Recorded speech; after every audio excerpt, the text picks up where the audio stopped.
بسم اللہ الرحمن الرحیم۔ قاری نور محمد قادری کی طرف سے السلام علیکم ورحمۃ اللہ وبرکاتہ۔ آج کا نسخہ میں بہت بہترین لایا ہوں۔ اس کے 5-6 اجزاء ہیں، لیکن اس کے فوائد بے شمار ہیں۔ جب آپ اس کو بنائیں گے، بنانا بھی آسان ہے، کوئی لمبا چوڑا کھاتا نہیں ہے۔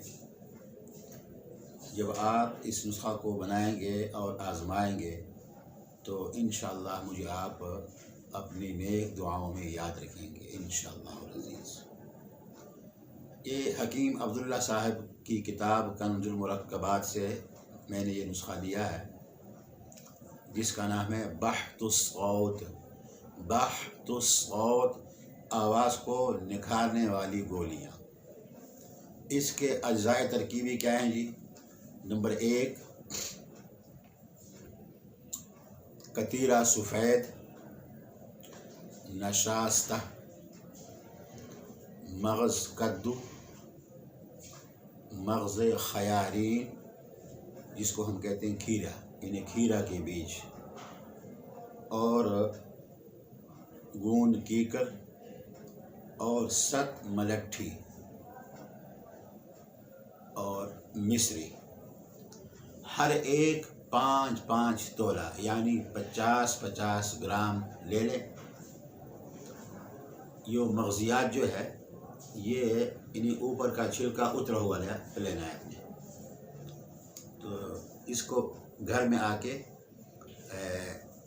کنڈی میں اس کا صفوف بنا لیں اور مکس کر کے ذرا 1-2 چمچ، زیادہ نہیں، 1 چمچ یا 2 چمچ پانی ملا کر اس کو خوب ہاتھوں سے گوندھ لیں۔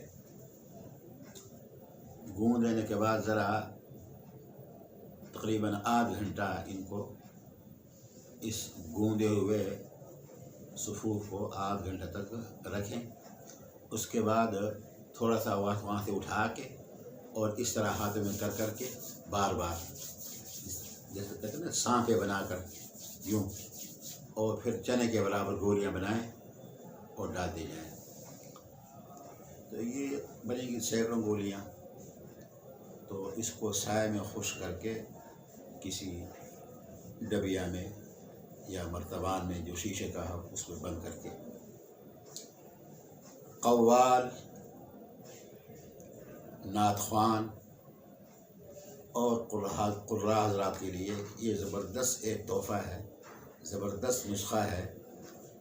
انہیں جہاں مجلس ہو اس سے پہلے 8-10 گولیاں منہ میں لے کے 2-2 گولیاں، اور اس کو چوستے رہیں۔ اس سے بلغم باہر، گلا صاف اور آواز میں بہترین الحان، سوز اور نکھار پیدا ہوگا انشاءاللہ العزیز۔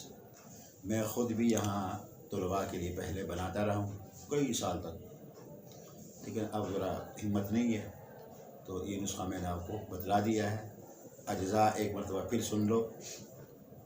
قطیرہ سفید 5 تولہ، نشاستہ 5 تولہ، گوند قطیرہ 5 تولہ، اور گوند کیکر 5 تولہ، اور ست ملٹھی اور مغز کدو اور مغز خیارین یعنی کھیرے کے بیج اور مصری، ہر ایک 5 تولہ۔ ٹھیک، اللہ تعالیٰ آپ کی آواز کو صاف رکھے، نعت خوان حضرات اس کی قدر کریں، قراء حضرات اگر تلاوت کے دوران بھی 1-2 گولیاں زبان کے نیچے رکھیں تو انشاءاللہ نقد فائدہ ہوگا۔ آپ بنائیں اور استعمال کریں اور اپنی دعاؤں میں مجھے یاد رکھیں۔ السلام علیکم ورحمۃ اللہ وبرکاتہ۔